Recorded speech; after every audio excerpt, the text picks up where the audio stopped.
Hello बच्चों, इस video में हम हाइजेनबर्ग अनसर्टेनिटी प्रिंसिपल की बात करेंगे।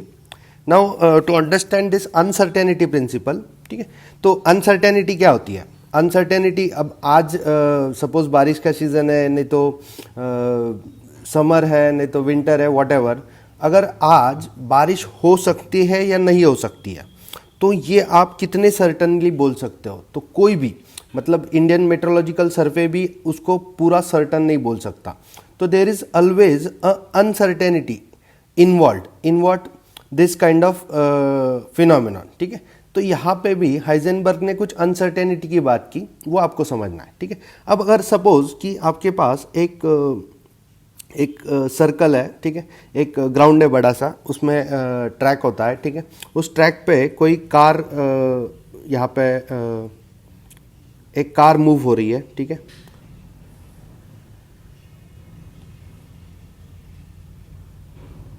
यहाँ पे एक कार मूव हो रही है, ठीक है, और इस कार को ये जो सर्कल है उस पर रोटेशन कर रही है, और आप यहाँ पे खड़े हो, ठीक है। तो आप इस कार का क्या क्या बता सकते हो? तो पोजीशन बता सकते हो एट एनी पर्टिकुलर टाइम, ठीक है, और क्या बता सकते हो? तो उसकी वेलोसिटी भी बता सकते हो। अब कार की पोजीशन कैसे पता लगेगी आपको? तो आंखों से दिखेगी, कार इस मोमेंट पे यहाँ पे है, इस मोमेंट पे यहाँ पे है, इस मोमेंट पे यहाँ पे है। फिर वेलोसिटी भी बता सकते हो, क्योंकि कार जो ड्राइव कर रहा होगा उसके सामने स्पीडोमीटर होगा, speedometer will give you the velocity of this car. तो आप at a time simultaneously position and velocity of this macroscopic particle बता सकते हो। तो इसमें दिक्कत होती नहीं है बड़े ऑब्जेक्ट्स में, जैसे कि सपोज कोई अर्थ, सन, मून, ये सारे बड़े ऑब्जेक्ट हुए, इनकी पोजीशन भी बता सकते हो, वेलोसिटी भी बता सकते हो, मूविंग रहे तो भी बता सकते हो, स्टेडी है तो कोई दिक्कत नहीं। तो यहाँ पे सब बातें जो होती है वो सर्टन होती है। लेकिन जब हम इलेक्ट्रॉन की बात कर रहे हैं कि जो न्यूक्लियस के अराउंड मूव हो रहा है, तो उस इलेक्ट्रॉन की जब हम बात करेंगे, तो इलेक्ट्रॉन एक मूविंग माइक्रोस्कोपिक पार्टिकल है, तो उसका डायमेंशन बहुत छोटा होता है। अगर इलेक्ट्रॉन को हम पॉइंट चार्ज ट्रीट करते हैं, पॉइंट चार्ज मतलब it is like what, dimension less. तो अगर डायमेंशन लेस पार्टिकल की बात हो रही है, इलेक्ट्रॉन की बात हो रही है, सबसे छोटे पार्टिकल की बात हो रही है, तो हाइजेनबर्ग ने कुछ बात बताई। क्या बात बताई? तो ये उसका स्टेटमेंट है। तो स्टेटमेंट पढ़ते हैं, पहले उसको समझ लेते हैं। It states that it is impossible, it is not possible to determine simultaneously. क्या डिटरमाइन नहीं कर सकता तू simultaneously? The position, exact position and momentum of electron. तो इलेक्ट्रॉन की पोजीशन एंड मोमेंटम आप नहीं बता सकते। अगर आपने सर्टनली, बहुत सर्टनली उसकी पोजीशन बता दी, तो मोमेंटम आप नहीं बता सकते। तो less certain you are about momentum. If you are more certain about the momentum, you are less certain about position. तो साइमल्टेनियसली पोजीशन और मोमेंटम इलेक्ट्रॉन का कोई नहीं बता सकता। It is what, impossible to determine simultaneously and exactly and accurately and more precisely the position and momentum of electron. तो उसने एक इक्वेशन दिया। इक्वेशन क्या है? Delta x into delta p is greater than और equal to h upon 4 pi.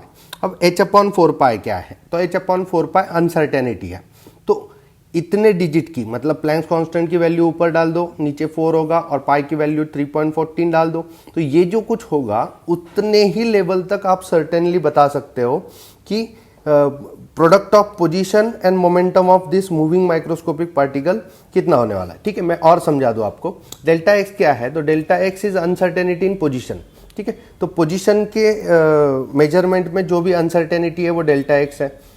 Uncertainty in momentum, momentum के measurement में जो भी अनसर्टेनिटी है वो डेल्टा पी है, और एच तो प्लैंक्स कांस्टेंट है, पाई पाई होता है, ठीक है। अब यहाँ पे आपको पता होना चाहिए कि मोमेंटम क्या होता है। तो डेल्टा पी की जगह मैं क्या लिख सकता हूँ? डेल्टा v इंटू एम लिख सकता हूँ, क्योंकि यहाँ पे क्या होता है? मास इंटू वेलोसिटी होता है। तो वेलोसिटी अनसर्टन हो सकती है, लेकिन मास अनसर्टन नहीं होगा। मास तो एक डिफिनाइट इलेक्ट्रॉन का आपको प्रिसाइजली पता होगा।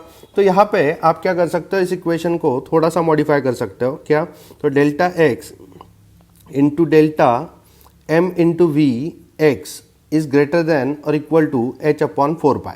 तो इतना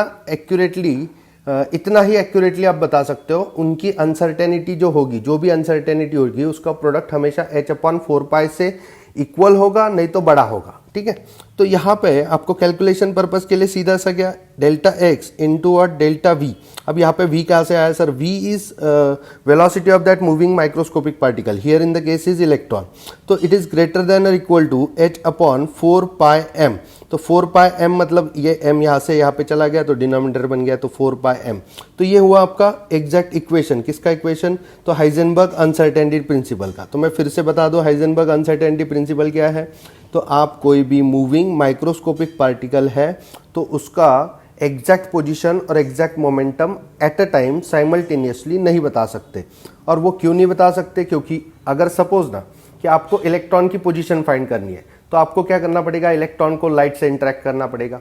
और जो लाइट से इंटरेक्ट करेगा, जो इलेक्ट्रॉन को लाइट से इंटरेक्ट करना है, वो लाइट कैसे होनी चाहिए, तो उसकी वेवलेंथ काफ़ी कम होनी चाहिए, क्योंकि उसका डायमेंशन इलेक्ट्रॉन के साइज का होना चाहिए, तो वो भी बिल्कुल इम्पॉसिबल है। अब इसमें एक अपने एनसीईआरटी टेक्स्ट बुक में एक सीधा सा एग्जाम्पल दिया कि सपोज आपके पास एक शीट है, कोई मेटल की शीट है और वो काफ़ी मतलब छोटी है, मतलब उसकी थिकनेस काफ़ी कम है। तो अगर मैंने आपको एक मीटर टेप दे दिया और उस पर सिर्फ मीटर की मार्किंग है, मतलब 1 मीटर 2 मीटर 3 मीटर, तो क्या आप उस मीटर के मार्किंग से आप इसकी थिकनेस मेजर कर सकते हो, तो बिल्कुल नहीं। तो आपको छोटी सी शीट का थिकनेस मेजर करना है तो आपके पास इंस्ट्रूमेंट कैसा चाहिए, जो ग्रेजुएटेड हो, जहाँ पे ऐसी छोटी छोटी मार्किंग हो जहाँ से आप एक्यूरेटली बता सकते हो। अब छोटी छोटी मार्किंग से भी आपको बताना है और इसकी थिकनेस बहुत कम है, तो आपको हमेशा जो रिजल्ट आप दोगे कि 3 mm है, 2 mm है, 1 mm है, 1.5 mm है, जो भी रिजल्ट दोगे उस पर एक अनसर्टेनिटी होगी, ठीक है, वो प्रिसाइजली एक्यूरेट नहीं होगा। तो इसी तरह से ये हाइजेनबर्ग ने बताया कि it states that it is impossible to determine simultaneously and exactly the position and momentum of electron. अब यहाँ पे मेरा एक और कमेंट है, वो सुन लो पहले। वो कमेंट क्या है कि अगर आप if you are more certain about the position of electron, position आपको अच्छे से पता है सपोज, तो अनसर्टेनिटी किसकी बढ़ जाती है, तो वेलोसिटी की बढ़ जाती है। और वेलोसिटी अगर आपको बस अच्छे से पता है, मतलब वेलोसिटी और मोमेंटम सेम ट्रीट करो, वेलोसिटी अगर आपको अच्छे से पता है तो पोजीशन की अनसर्टेनिटी बढ़ जाती है। तो दोनों का जो प्रोडक्ट होगा वो हमेशा इक्वल टू और ग्रेटर देन h/4 पाई होगा। तो कैलकुलेशन पर्पस के लिए हमें डायरेक्टली यही फॉर्मूला इस्तेमाल करना है और यहीं पे आपको कैलकुलेशन में बता दूंगा कि कैसे करना होता है, ठीक है। अब उसके बाद यहाँ पे सिग्निफिकेंस ऑफ अनसर्टेनिटी प्रिंसिपल।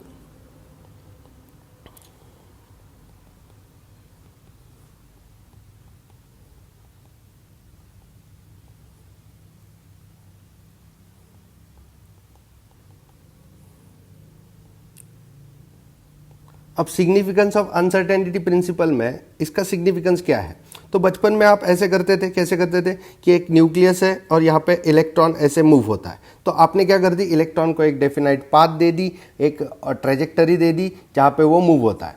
तो हाइजेनबर्ग ने यही कंसेप्ट ही रूल आउट कर दिया कि इलेक्ट्रॉन ऐसे मूव नहीं हो सकता, इलेक्ट्रॉन ऐसे सर्कुलर पाथ में मूव ही नहीं होता, इलेक्ट्रॉन की ट्रेजेक्टरी उसने डायरेक्ट नकार दी। तो यहाँ पे it rules out existence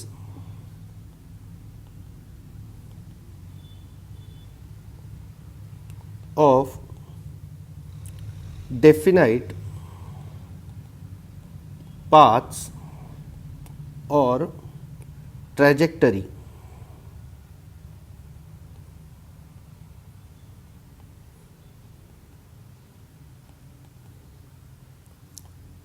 of electron or any other moving microscopic particle.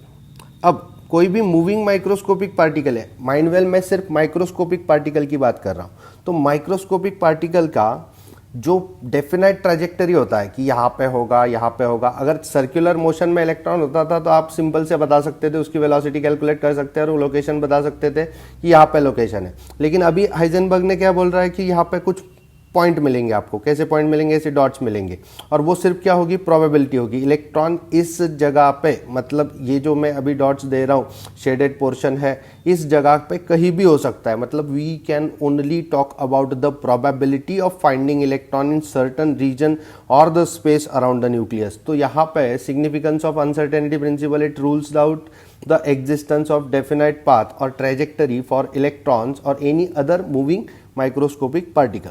ठीक है, तो थोड़ा सा एक कैलकुलेशन करके देखते हैं कि ये कैसे हाइजेनबर्ग ने एक्सप्लेन किया। ठीक है, तो Heisenberg the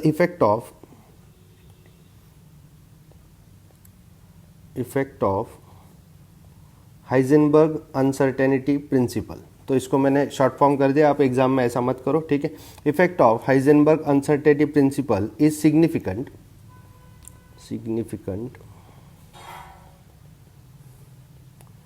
only for the motion of moving microscopic particle। तो हमेशा वो किसकी बात कर रहा था? Moving microscopic particle. अब हियर इन द केस जो डिस्कस कर रहे हैं वो क्या है? इलेक्ट्रॉन्स की केस है। तो moving microscopic particle, and it is negligible for what? Other microscopic particle. जैसे कार थी, कार मूव कर रही थी, ग्राउंड के ट्रैक पे मूव कर रही थी, तो उसका लोकेशन भी बता सकते हो, मतलब पोजीशन ही बता सकते हो, उसका मोमेंटम भी बता सकते हो, क्योंकि वेलोसिटी पता होगी, उसका मास पता होगा। ठीक है, तो यहाँ पे आपने सपोज कोई एक ऑब्जेक्ट है, एक माइक्रोस्कोपिक ऑब्जेक्ट लेते हैं, microscopic object.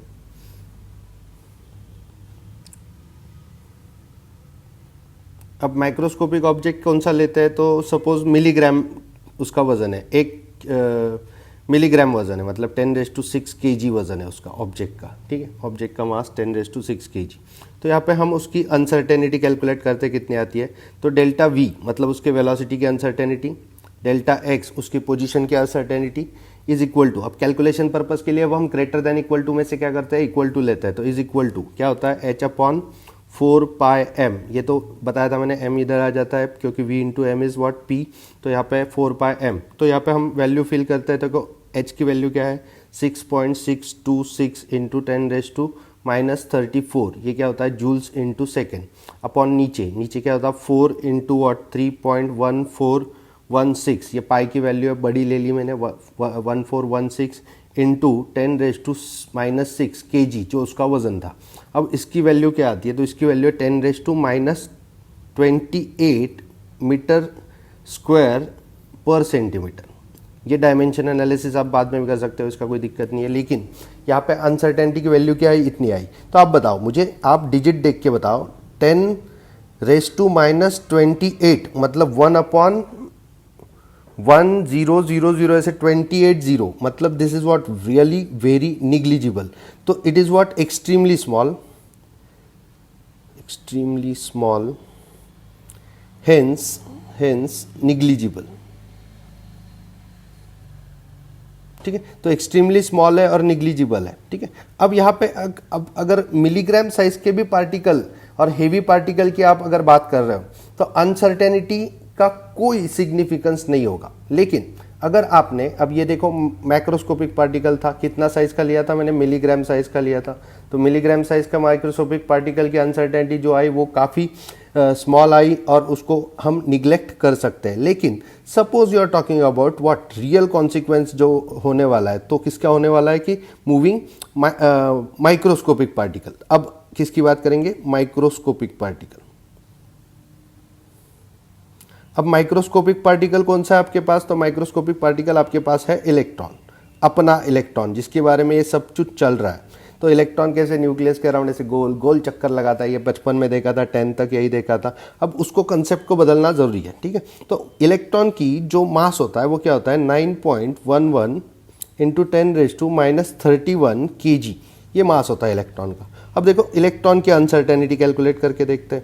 Delta x into delta v is greater than और इक्वल टू। अब ये ग्रेटर देन इक्वल टू नहीं चलेगा, क्योंकि हमें कैलकुलेशन पर्पस के क्या करना है? डायरेक्ट इक्वल टू कर देना। इक्वल टू h/4πm, हाँ या ना? ठीक है, अब 4πm, h की value 6.626 into 10⁻34 joules into second, upon 4 की वैल्यू 4 है और 3.14 16 इंटू 9.1 इंटू 10⁻⁻31। अब सर बोलेगी कि यहाँ पे 9.11 है, ठीक है, तो 9.11 कर लेते हैं, 9.11 इंटू 10⁻⁻31। अब ये केजी में है। अब इसको कैलकुलेट किया हमने, कैलकुलेट करने के बाद हमें जो वैल्यू मिली वो क्या है, 10⁻⁻4 मीटर स्क्वायर इन पर सेंटीमीटर। तो ये वैल्यू, अब ये वैल्यू इतनी बड़ी, इतनी छोटी वैल्यू नहीं है, इतनी बड़ी भी नहीं है, लेकिन कैलकुलेशन के टर्म्स में it is what, highly significant value. Therefore अगर आपने exact position of electron find करने का कोशिश किया तो मोमेंटम आपका अनसर्टेन हो जाएगा। देखो ना, अगर आपको ये अनसर्टेनली एक बार फिर से मैं अच्छे से बता दूं। देखो, अगर डेल्टा वी की वैल्यू आपके पास एकदम सर्टन पता है, ठीक है, डेल्टा वी की वैल्यू, तो आप मुझे बताओ डेल्टा एक्स की वैल्यू क्या आएगी। तो इसकी वैल्यू पता है, मतलब अनसर्टेनिटी क्या है, जीरो। जब अनसर्टेनिटी जीरो है तो सर्टेनिटी क्या है, 100%। अगर सर्टेनिटी 100% तो यहाँ पे जीरो हो जाएगा, जीरो हो जाएगा तो यहाँ पे क्या हो जाएगा, delta x will be what, तो डेल्टा एक्स की वैल्यू क्या आ जाएगी, अब जीरो तो नहीं होती तो लगभग जीरो, तो डेल्टा एक्स की वैल्यू क्या आ जाएगी, 10⁻⁻4। मतलब जितना आप पोजीशन सर्टन बोल सकते हो उतना आप मोमेंटम सर्टन नहीं बोल सकते हो, ठीक है। अब अगर सपोज आपने ऐसे अज्यूम किया कि अनसर्टेनिटी इन पोजीशन है 10⁻⁸ मीटर, ठीक है, ये इतनी ही अनसर्टेनिटी है आपके किसमें, पोजीशन के मेजरमेंट में। तो आपके मोमेंटम के मेजरमेंट की अनसर्टेनिटी क्या होगी, मतलब वेलोसिटी के मेजरमेंट की। तो वेलोसिटी के मेजरमेंट की अनसर्टेनिटी विल बी 10⁻⁴, जो ये आई है अनसर्टेनिटी का प्रोडक्ट, अपॉन 10⁻⁸, तो वो आ जाएगा 10⁴। मतलब आपकी वेलोसिटी में मीटर पर सेकेंड, मतलब आपने अगर वेलोसिटी 1 बताई तो वो 1 के अराउंड कितना हो सकता है, 1 के माइनस में तो नहीं होती, 1 मतलब 1000 मीटर पर सेकेंड हो सकता है, और 10,000 मीटर पर सेकेंड हो सकता है, नहीं तो क्या होता है 1 मीटर पर सेकेंड हो सकता है। तो ये क्या होगी, उसकी ज़्यादा अनसर्टेनिटी आ गई। देयरफॉर अब यहाँ सब इसके सब का मॉरल ऑफ द स्टोरी क्या है, तो moral of the story is precise measurement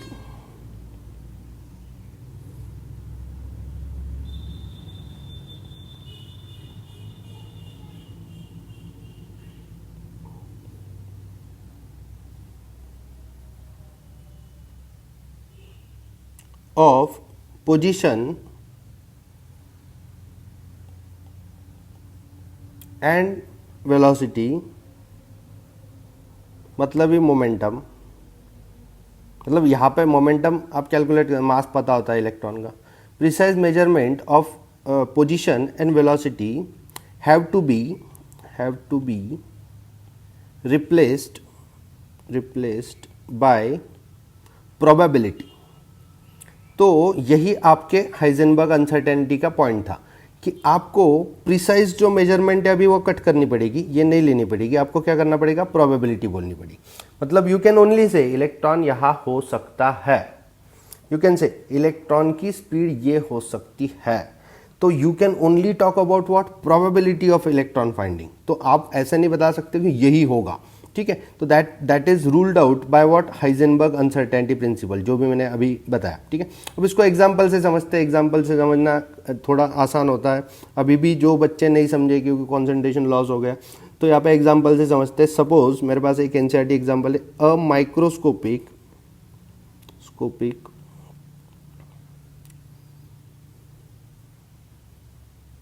okay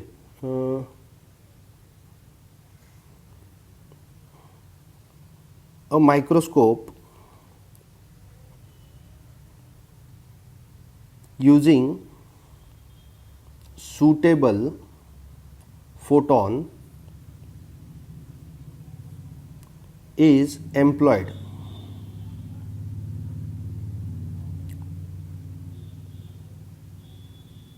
to locate an electron। मतलब इलेक्ट्रॉन को लोकेट करने के लिए एक माइक्रोस्कोप यूज़ किया और वो फोटॉन से ऑपरेट होता है, सपोज फोटॉन से, तो उसका कुछ भी ऑपरेशन होगा, तो इलेक्ट्रॉन को लोकेट करने के लिए वो माइक्रोस्कोप यूज़ किया। और electron in an atom within 0.1 Armstrong unit distance. अब 0.1 एमस्ट्रॉन्ग यूनिट डिस्टेंस मतलब आप समझ सकते हो कि 0.1 एमस्ट्रॉन्ग यूनिट में वो इलेक्ट्रॉन कहीं भी हो सकता है, पता नहीं कहाँ पे होता है, ठीक है। अब 0.1 एमस्ट्रॉन्ग यूनिट जो भी लेंथ होती है वो आप इमेजिन करो, और उस लेंथ में इलेक्ट्रॉन कहीं भी हो सकता है, ठीक है। तो एग्जैक्टली तो उन्होंने बता नहीं, तो अनसर्टेनिटी क्या हो गई 0.1 एमस्ट्रॉन्ग यूनिट। अब वो बोल रहे हैं कि uncertainty involve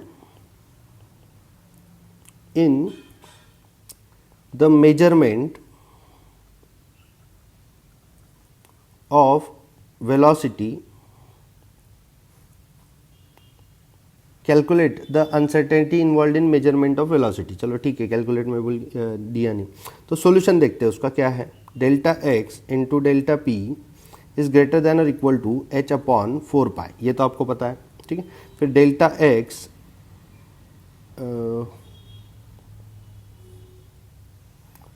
x into m into delta v is greater than और equal to h upon 4 pi. अब कैलकुलेशन पर्पस के लिए तो हम क्या करेंगे, डेल्टा वी कैलकुलेट करना है, तो is equal to h upon 4 pi into delta x into what m, ठीक है। तो यहाँ पे वैल्यू भरते हैं, डेल्टा एच की वैल्यू क्या है 6.626 sorry into 10⁻⁻34 joules into second upon 4 की वैल्यू 4 है इंटू पाई की वैल्यू 3.14, ये 1416 होती है, 14 लेते हैं, इंटू 0.1 एमस्ट्रॉन्ग यूनिट होता है, उसको हम मीटर में कन्वर्ट कर देंगे। क्यों मीटर में करेंगे बताओ, हम एसआई में काम करेंगे, हम सिर्फ किस में काम करेंगे, एसआई में काम करेंगे। ये कैलकुलेशन एसआई में नहीं किया तो बहुत गलती करोगे, फिर डायमेंशन करते बैठोगे, ठीक है। तो मीटर में काम करना है, तो 0.1 एमस्ट्रॉन्ग यूनिट का मीटर में क्या होता है 10⁻⁻10 मीटर। और इलेक्ट्रॉन का मास आपको पता है 9.11 इंटू 10⁻⁻31 क्या है, kilo joules, sorry kilo joules नहीं, किलोग्राम्स, ठीक है। तो इलेक्ट्रॉन का मास किलोग्राम में ऐसा यूनिट में ले लिया, ठीक है। तो ये आ जाए 0.579 इंटू 10⁻7 मीटर पर सेकेंड, ठीक है। तो ये आ गया आपकी वेलोसिटी। क्योंकि ये की वेलोसिटी आई तो आपको ये समझना पड़ेगा कि 1 जूल, इसका डायमेंशन अगर जूल का डायमेंशन अगर हम इसमें ले ले तो ये क्या होता है 1 इंटू kg मीटर स्क्वायर तो (10⁻², ये डायमेंशन होता है। तो इसी जूल्स को कन्वर्ट किया और मीटर पर सेकेंड हमने कर दिया। तो यहाँ पे क्या आया, तो 5.79 इंटू 10⁻6, ये सिर्फ एक पॉइंट इधर की दिया, और ये क्या होगा 10 मीटर पर सेकेंड। ये क्या हुई उसकी अनसर्टेनिटी। किस में अनसर्टेनिटी, तो अनसर्टेनिटी इन वेलोसिटी मेजरमेंट। कितनी अनसर्टेनिटी हो सकती है वेलोसिटी में, तो आपने जो भी डिजिट बताया उसके प्लस 5.79 इंटू 10⁻6 करो और माइनस 5.79 इंटू 10⁻6 करो, इतनी क्या हो गई अनसर्टेनिटी हो गई आपकी वेलोसिटी मेजरमेंट की। तो यही आपको याद रखना है, और भी थोड़े क्वेश्चन सॉल्व करेंगे बाद में। अब यहाँ पे एक और न्यूमेरिकल है एनसीईआरटी में, वो देखो। अब मैं फिर से बता दूँ कि क्या होता है अनसर्टेनिटी प्रिंसिपल। तो सिंपल है कि आप भाई पोजीशन और मोमेंटम दोनों साइमल्टेनियसली नहीं बता सकते। किसका नहीं बता सकते, इलेक्ट्रॉन का। और बताना भी है तो आपकी अनसर्टेनिटी होगी, मतलब आप एग्जैक्टली प्रिसाइजली एक्यूरेटली नहीं बोल सकते। आपको उसमें क्या होगा, तो इनबिल्ट अनसर्टेनिटी होगी। इनबिल्ट अनसर्टेनिटी वो कितनी होगी, एक तो इक्वल टू h/4 पाई होगी, नहीं तो h/4 पाई से ज़्यादा होगी। आई होप मैं आपको ये समझा सका। आप देखते हैं अभी आगे कि कैसे हम हाइजेनबर्ग अनसर्टेन प्रिंसिपल समझ पाते हैं।